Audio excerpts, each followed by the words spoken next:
Hello all, and welcome to the second to last Period Power Project workshop. This one is International Menstrual Stigma, and we have an expert joining us from India, who I will be introducing later. But just to talk about how this workshop is going to go, table of contents. First, I will talk a bit about my project. Then I'll talk about some terms that will be used in this workshop. And then our expert, Tanya Mahajan, will be sharing her presentation with us on international menstrual stigma. We'll do some Q&A and then we'll wrap up. Just to start, a little bit about my project. I'm a Girl Scout. This is my Girl Scout Gold Award project.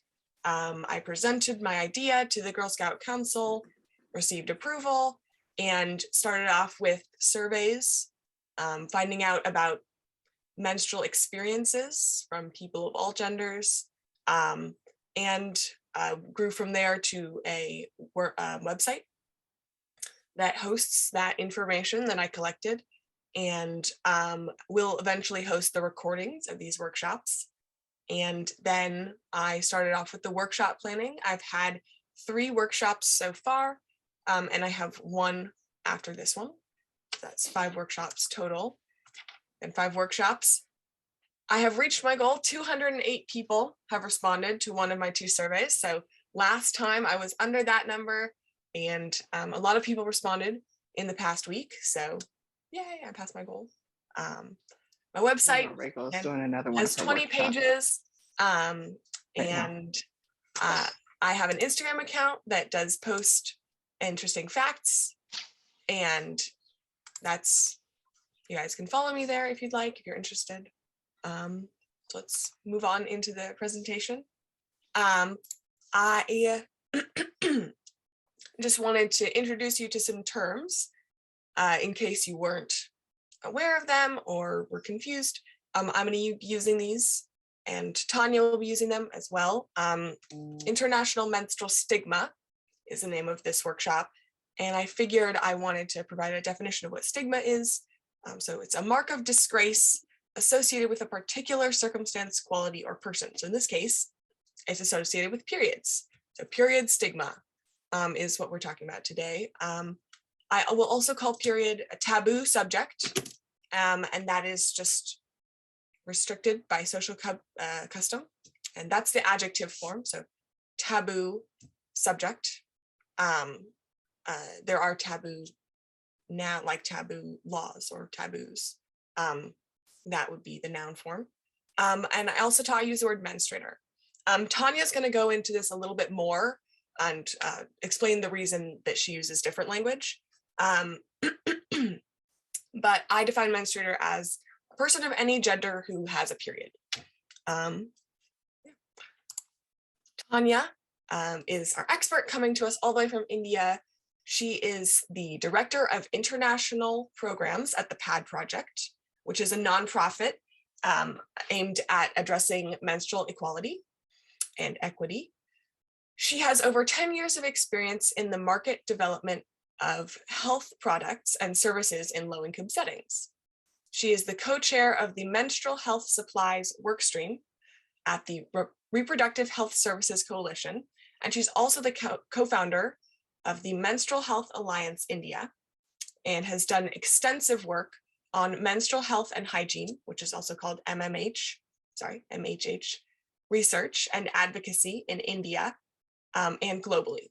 So she's an expert in this field, and she also holds a bachelor's in economics and a postgraduate diploma in management with a specialization in finance. I am going to stop presenting now and let Tanya take over. Thank you, Eleanor. Before I start off, I just want to share that I think it's really nice to see a young person like yourself, doing work on this, raising your voice, amplifying the issue through your platform, because just like you mentioned, the taboo associated with menstruation is that it's considered dirty. It's considered something to hide. And, it's really encouraging to see young people like you speaking about it, not just in your families, but even outside and using your platform. So really appreciate what you're doing. For everyone else, Eleanor gave a very gave a very nice introduction, but just to let you know, I've been working on menstrual equity and menstrual health and hygiene for about a decade now. And so please excuse me if my language is a little bit researchy, or, you're not understanding any terms, because we are used to certain terms in our work on a day-to-day basis. And so I'd be happy to explain if there's something that needs explaining. So please feel free to ask questions wherever there are any. Also, to elaborate on our work, like Eleanor mentioned, I handle our international programs portfolio at the PAD project, and the PAD project was actually born out of a similar advocacy initiative by a group of high school students in Los Angeles, along with their English teacher, who is now our executive director. They fundraised for setting up a pad making machine in a rural community in India, and then documented that journey. Which led to the documentary Period End of Sentence, which then, after getting the Oscar, we got a lot of attention, and now here we are. So in a position where we are able to support people across the world, as well as in the US through our programs. We also have a program called the Ambassador Program for all of you guys who might be interested, which has young people as well as older people engaged through an year-long immersive journey on menstrual equity. So, they do their projects, and if anyone's interested, please, we are happy to take on new folks. So with that, I will share my presentation.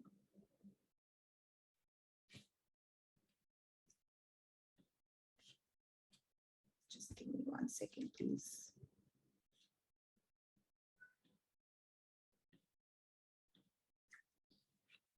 Okay, so I'm supposed to be talking about menstrual stigma in the context of, internationally, globally. But like I mentioned earlier, I just want to make the point that wherever we worked, wherever I have worked, wherever our organization works, whether it's in the US, whether it's in the most poor countries, or even in the most developed parts of the world, we come across a stigma related to menstruation on a daily basis, where it's considered dirty, where it's considered something to not speak about, and that has far-reaching implications. So those far-reaching implications is something I'm going to talk about today as well. Also, in terms of the language we use, Eleanor very rightly said that a lot of people now, use the word menstruator because it's inclusive to those people who do not identify as girls and women, but they do menstruate. There's been a lot of political narrative. There's been a lot of extreme views around whether menstruator is the appropriate term to use, because some think that downplays the work that's happened through the feminist movement, by not using the term girls and women. And others, of course, use it because we want to be more inclusive. We want to include everyone who menstruates. So to counter that, we have now, as a PAD project, we use the term girls, women, and all people who menstruate, so that we are not downplaying either, and we are being inclusive in our language as well. So that's just some context. So why is it important to address menstrual stigma? So again, I'm presenting data here. Please let me know if it becomes too data heavy. I'm happy to move on, but I think it's important to understand the breadth of the problem and the issue itself to really recognize the far-reaching implications.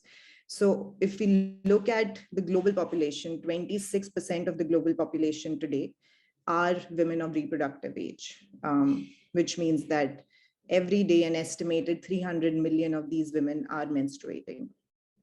And lack of information, facilities, services, and products related to menstrual health and hygiene, which includes period products, which includes reproductive health services, which includes counseling related to menstrual disorders, which includes access to toilets to manage your periods, access to clean water, all of those. The lack of that contributes to a few of these outcomes that I have listed here, which are not comprehensive, but only the starting point. Girls going to school are less likely to attend school, are more likely to face, sort of not attend class during their periods, leading to a higher chance of school dropouts. Poor agency over menstrual reproductive practices, age of marriage, and first childbirth, as well as economic participation, also lead to a higher risk of gender-based violence within communities as well as inside homes. Because when women and girls do not have the choice and agency over their bodies, they are put in a position where they are prone to violence, especially in more patriarchal societies. We also see it linked to poor sexual and reproductive health over the reproductive life cycle if there is a lack of understanding of one's own bodies. So looking at the school engagement bit, currently 100 million girls of high school age are out of school. 1 of 5 girls in India drop out of school after they start menstruating. Why is that? Is that because they've started menstruating? No, but it is because when they are menstruating, they do not have access to facilities like, a proper functioning toilet, or a teacher that they can speak to when they're menstruating, or pain management techniques, that allow them to attend school. All of which leads to girls missing around 10 to 20% of school days due to menstruation. And in settings where girls' education is not prioritized, that does lead to school dropouts. 1 in 5 American girls miss school during menstruation. Now, this fact itself, again, it doesn't lead to dropouts, but it does lead to school absenteeism and poor learning outcomes, which has far-reaching effects through the girl's life. Looking at sexual and reproductive health, and this is something that I've really learned through my work on the ground, is when women don't really understand their bodies, they don't know what's happening in their bodies, in the sense they don't know what menstruation is. They've had 3 children, they've given birth to 3, 4, 5 children, but they don't know what a period is. They don't know what a menstrual cycle is. So they don't even know what a reproductive tract infection might be, or how to, locate one. So if they have symptoms, for example, excessive vaginal discharge, they don't know that they should go to a doctor. And the incidence of these symptoms is so high in some of the settings that we work in, like rural India, rural Africa, that it's almost normal. It's almost normalized to have excessive vaginal discharge. So preventable reproductive tract infections, sexual tract STIs are something that happen and can be avoided through better MHM education.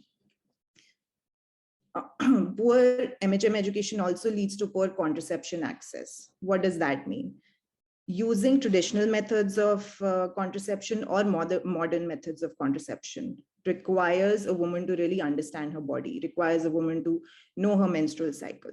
And not understanding menstruation, not talking about it, leads to her not being able to negotiate for having contraception, not being able to have control over her body, where and being dependent on her husband or her partner to basically use a condom, for contraception. Poor understanding of their bodies also puts them in positions where they're forced into early marriage. And we're talking about settings where girls as young as 12 are, either promised or even married away, and then also have children at an early age, which have far-reaching implications throughout their reproductive life cycle. Menstrual disorders, which are either treatable or at least manageable, for example, PCOD or endometriosis, go completely unnoted, unaddressed because of lack of knowledge around it. So it affects girls and women across, and people who menstruate across all of their life stages. Gender-based violence. Now, what is gender-based violence? As the name suggests, it's violence on account of your gender. And one part of being, part of certain gender is that you menstruate. Now, girls and women specifically can be prone to, and also other people who menstruate can be prone to violence because of something as simple as, standing up against a menstrual stigma. For example, participating in a religious activity during the menstruation, which they're not supposed to do, and they do it. And if someone finds out, then they are prone to violence. It can be more serious, for example, in a home setting where they are refusing participation in a sexual activity, but they don't have the agency to do that. And then they put themselves in a position where they're more prone to violence. So 35% women globally experience gender-based violence. This is a WHO fact, if I'm not mistaken. 200 million women have experienced female genital mutilation. And we really believe that better menstrual health education, a better understanding of our bodies puts us in a position where, puts girls and women and all people who menstruate in a position where they are more empowered, they have better psychosocial agency over, fighting against such acts of violence and also raising their voice against it. So this is all that we are solving for by working on menstrual equity.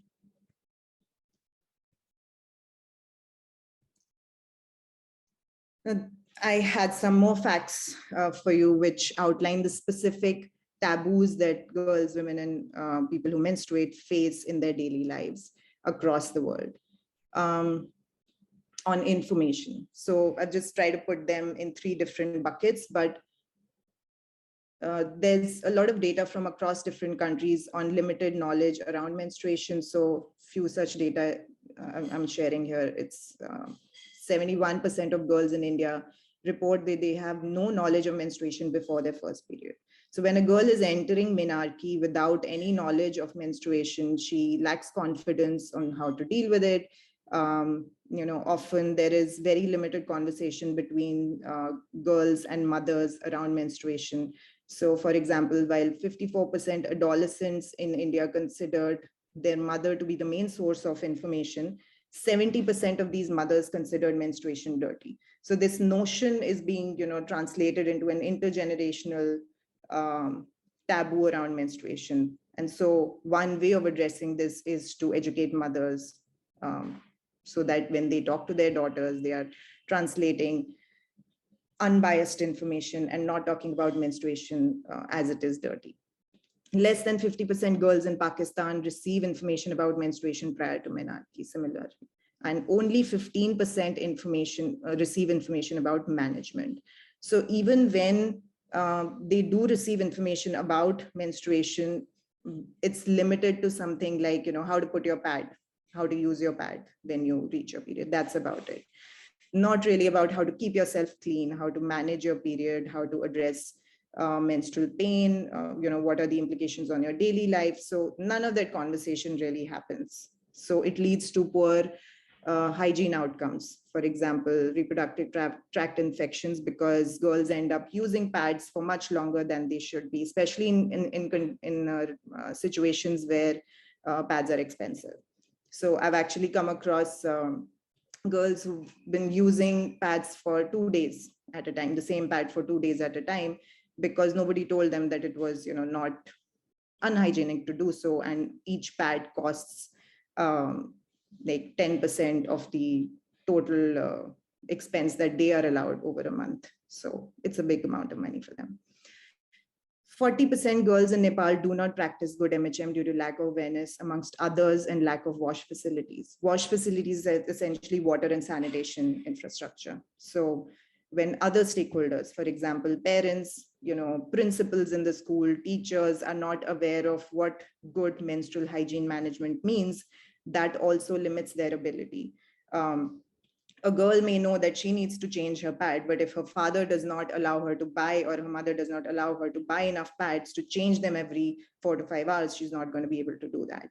If a school principal does not make sure that a toilet is in functioning condition, it has it has a dustbin available for throwing pads, it's open, it's clean, a girl's not going to be able to use that toilet, and she will miss school during those days, essentially.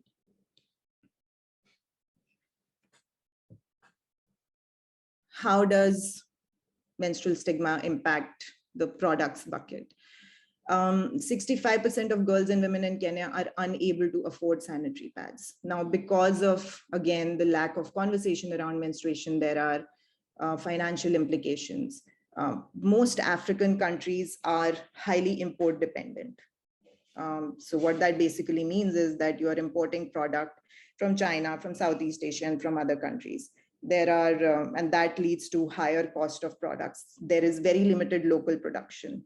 And we are trying to solve for that by setting up small scale enterprises that actually make pads locally, and make them available to girls and women in an affordable fashion. In countries like the US, girls and women are not able to afford pads because of things like the luxury tax, sort of the tampon tax, on which there has been a lot of activism to remove additional taxes on menstrual products and consider them as essential products and not luxury products. So lack of awareness around menstruation and lack of conversation around it amongst political stakeholders around in governments leads to these policies which can make products extremely expensive. Only 15 girls in Nepal use sanitary pads. Only 59% girls and women aged 15 to 24 years in Bihar, which is a state in India, use safe menstrual products.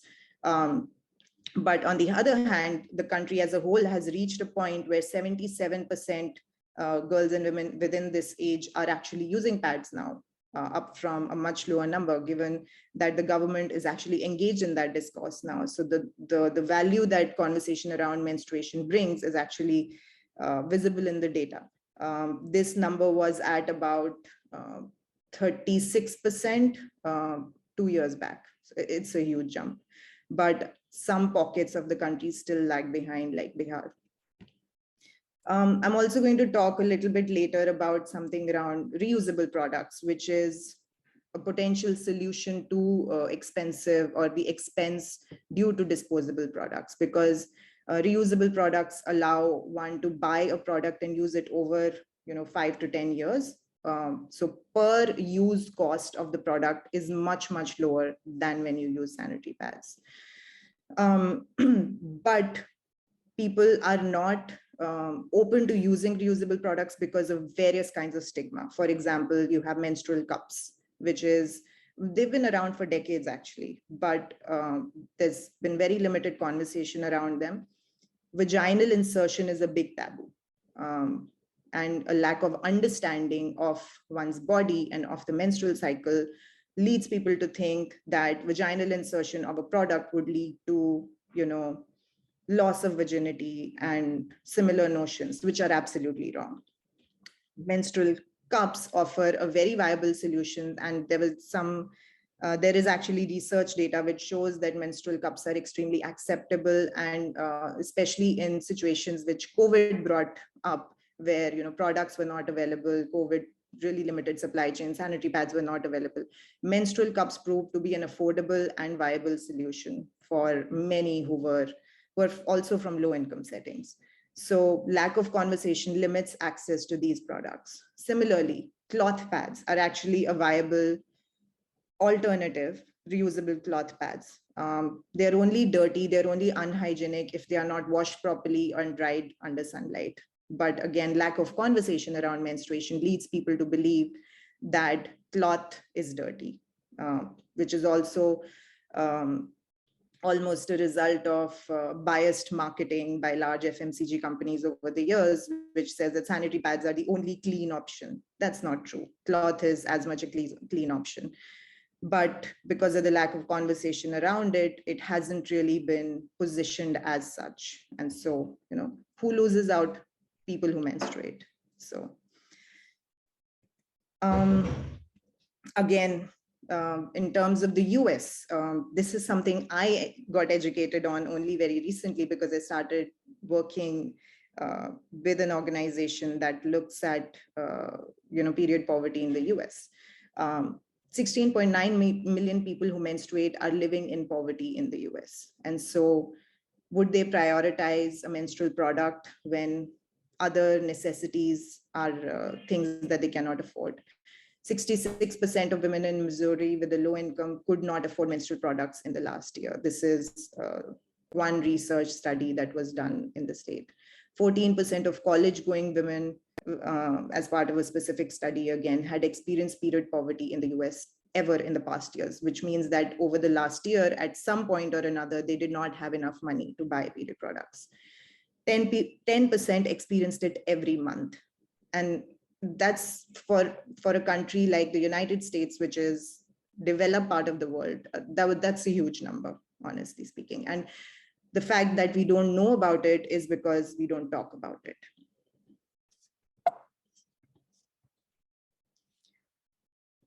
I also wanted to share some data around economic or lack of economic participation of women in the global workforce, because it is not a direct outcome of lack of menstrual health, but it is something that we bring in as part of our work at the PAD project, which is economic agency.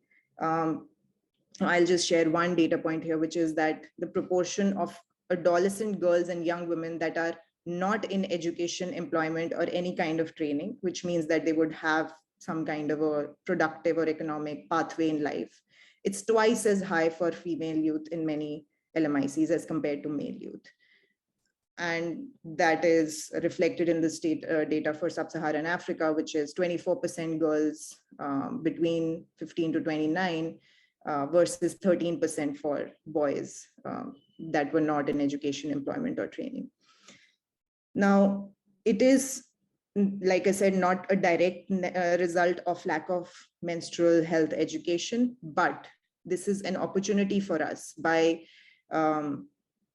productively engaging this population who does not have access to an economic pathway in activities which can lead to improved products, improved facilities around menstruation. So social enterprises around menstrual health and hygiene, which offer products and services, engaging women can also help alleviate this number and make sure that more and more women are engaged in productive activity. And if you've seen the documentary Period End of Sentence, you would be able to sort of see that in action, because a lot of the women who are employed in pad making machines in our communities, in the communities that we work in, were either not at all economically employed earlier, or were working in unsafe conditions, just doing day jobs, which are working in a stone quarry and things like that, which limited their agency overall. So through our work, we are trying to address this issue as well. How does menstrual stigma impact girls, women, and people who menstruate? I've already spoken about this a little bit, but I want to show you some of our work, which, so essentially we did a fundraiser recently and we put together a video for that, but I thought it would be nice to show that here as well. It's about 4 minutes long, but it showcases and shares some voices from the field from across different countries that we work in. And I'm just going to share that.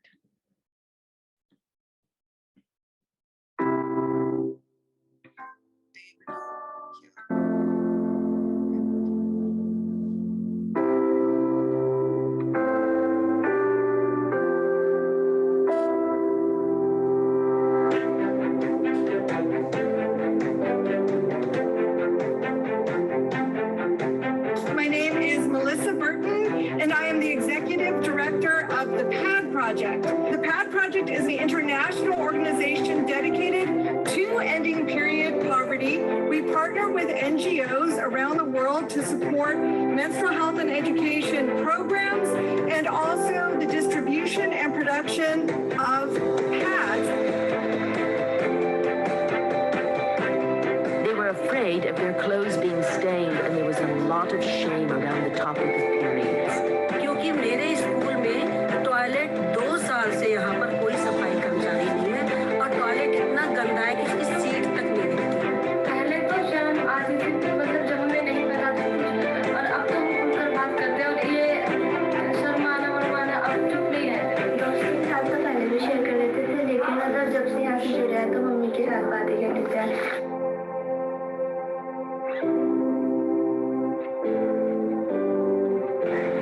This program, we empower girls with knowledge about how to best take care of their bodies during their menstrual cycles, as well as the importance of maintaining healthy and well-balanced nutrition, and also just taking care of their mental wellness. Me siento bien, no tengo que sentir pena porque es algo normal que a todas las niñas nos sucede, y también como a los niños tienen que saber, aunque ellos pueden tener unos hijos o hijas que les pueden pasar lo mismo.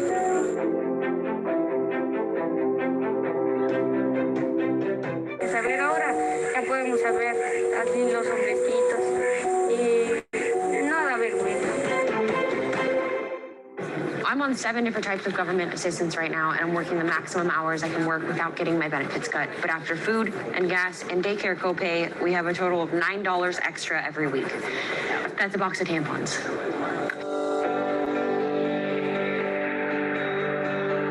In partnership with the PAD project, we have been able to set up a sanitary pad making unit where women are producing quality pads at an affordable rate. जिससे किशोरी और महिलाओं को इसका अधिक से अधिक लाभ मिल सके और खासकर लड़कियां जो स्कूल जाती हैं वो महामारी की वजह से अपने स्कूल से दूर ना रह सके और सैनिटरी पैड का उपयोग करके वो अपनी शिक्षा नियमित रूप से रख सके. También han aprendido a elaborar toallas sanitarias reutilizables, lo cual ha permitido que puedan compartir esos conocimientos con otras mujeres y que también esto pueda servir como una alternativa para poder generar ingresos.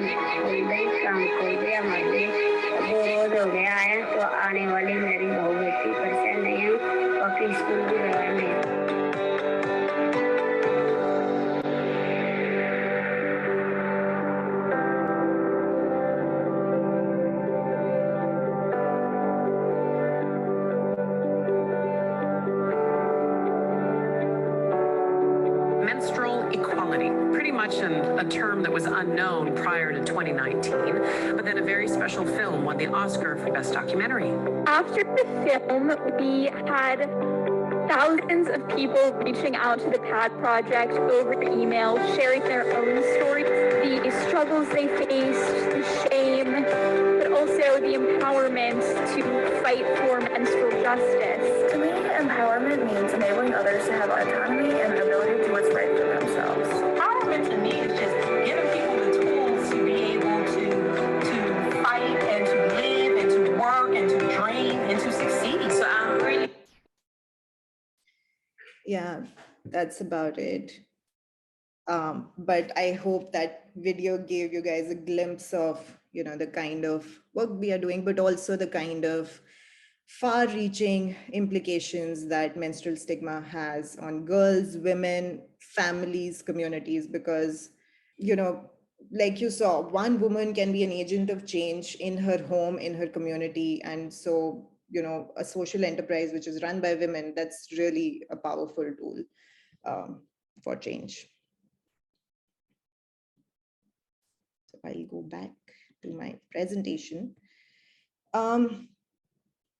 It's sort of repeating the same things that I was saying, but this is a kind of structure that we've tried to use through our work globally and also through our work in India, where when we speak with governments, when we speak with different stakeholders, we have to really make a case for why we want to work on menstrual health or why someone should invest in menstrual health and hygiene.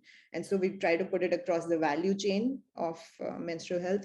So the first being awareness around menstruation and gender equitable norms. So ensuring that all people have access to information around menstruation, and that all people includes girls, women, and people who menstruate, but also boys and men, others in their families, mothers-in-law, mothers, leaders in the community, school stakeholders. So basically everyone.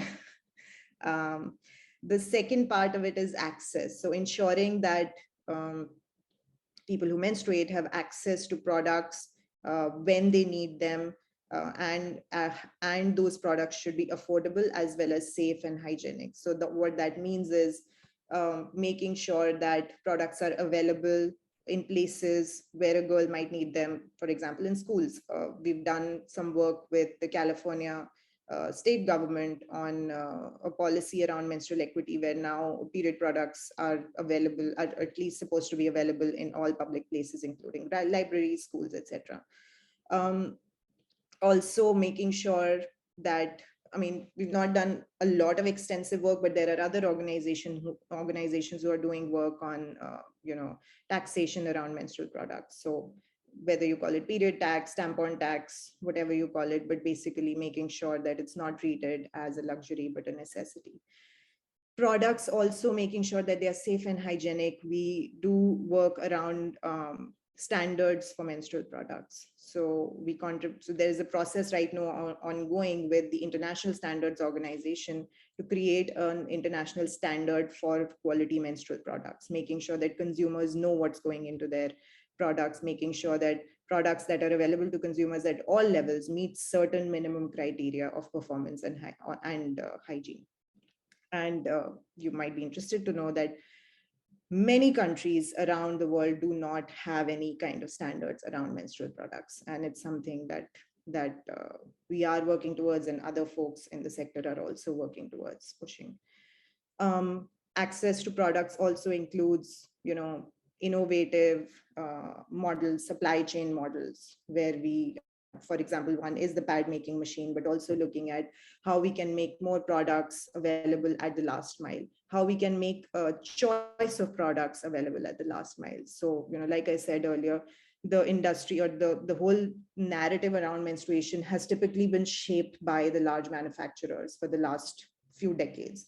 So that's limited choice for people. Because if you only aspire towards using a sanitary pad or a tampon, you don't even know that menstrual cup or a reusable product is available to you.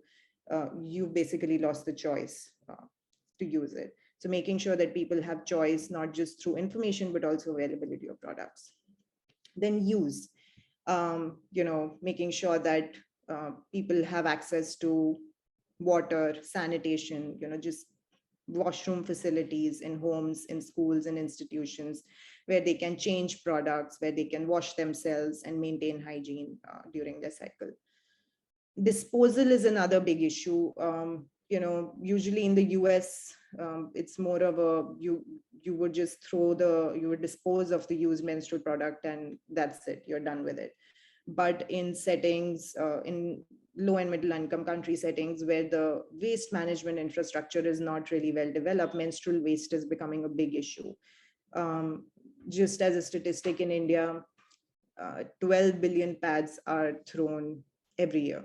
That's a big number. And where you don't have effective infrastructure to deal with it, you need policies around waste management that deal with it. You need to really make sure that menstrual waste is classified appropriately. It's not considered medical waste.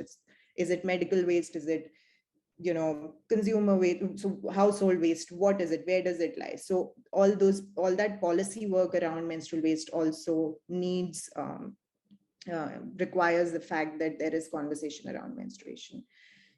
There's also a big movement around making sure that sanitation system stakeholders, so people basically who handle sanitation, handle waste at the household level. And there is a big cohort of people, especially in low and middle countries, who still handle waste with their hands. And menstrual waste is unsafe waste. And so how to protect them from that is also part of the whole discourse around menstrual equity. I've already covered this, but this is just to say that stigma essentially limits use of reusable products, but these products have proven to be acceptable and safe in developing country settings. There have been studies more recently in India, in Kenya, which have shown that both menstrual cups and cloth pads are not just acceptable amongst girls and women, but they're also safe for use. So more such evidence is being generated by people who are working in this space to then push governments to make sure that policies offer choice to girls and women. I just covered this, but yeah, lack of facilities for proper disposal in homes and institutions is another issue which comes up because of lack of conversation around menstruation. So just to sort of conclude everything, not everything is bad. I mean, there's lots of work to be done and there are people who are doing it. And there have been programs and governments who've done some really great work and paved the way for the menstrual equity movement. There have been supply chain models for product access, which make sure that either products are being produced locally or products are being procured and distributed in communities and institutions where they were not available. There's been work on quality standards and tax laws related to menstrual products that have paved the way. There has been work on menstrual leave policies. Interestingly, Spain recently announced that they would be bringing in a menstrual leave policy, nationally.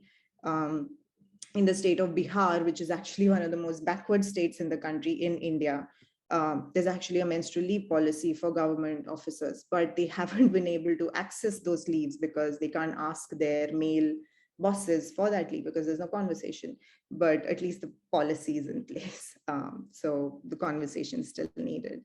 There have been a lot of innovations in menstrual waste management. People are working on some very interesting things. There is an organization in Nepal that's working on vermicomposting for menstrual waste. There is an organization in Pune, in India, that's working on a chemical treatment solution for menstrual waste. So there's a bunch of solutions that are up and coming there. There are flushable pads that are being made. There are some organizations that have really focused on sensitizing men and boys and other stakeholders for making sure that, menstruators have a supportive environment around them.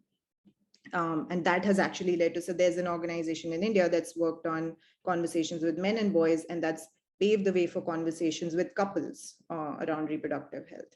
Free availability of menstrual products in schools and public places. I shared the California example. Comprehensive menstrual health policies, which, at the government level, which link to reproductive health and education outcomes. What that does is allows governments to actually pull money from, health budgets or education budgets and actually allocate it to menstrual health. Because menstrual health in the policy space doesn't fall anywhere. So they really have to figure out where it fits. Menstrual health education in education programs has been linked to comprehensive sexuality education. So actually building in components of that from the prepubescent age group. So what do you talk to very young, children about when you're talking to them about sexuality? So beginning point is menstrual health. Menstrual health is like a gateway conversation for reproductive health. So these have been some of the work that's happened that's paving the way and that's really taking the menstrual equity movement forward. That's it from me in terms of the presentation, and I'm happy to answer any questions.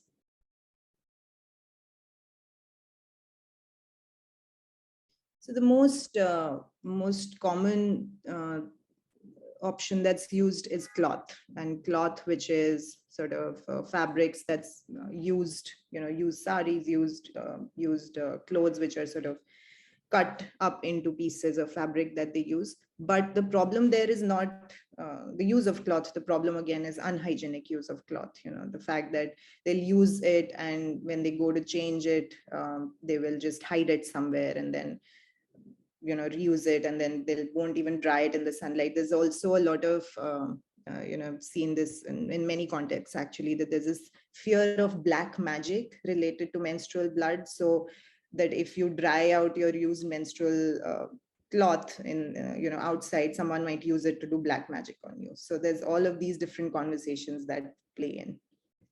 But yes, cloth is the most oft used products.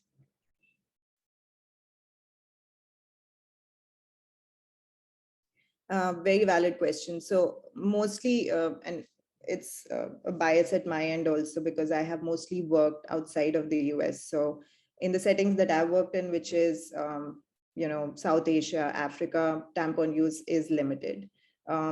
In South Asia, it is primarily because of the taboos around vaginal insertion, which I mentioned earlier.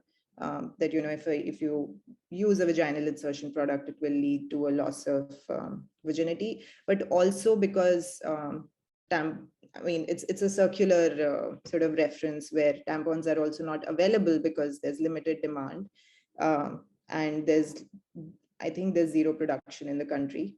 They're all imported, so they're very expensive as well. In Africa, the vaginal insertion taboo is not that big. But still the cost is quite prohibitive. All right, if it looks like there are no other questions, we can wrap this up. Thank you so much, Tanya, for your amazing presentation. And that will conclude this workshop.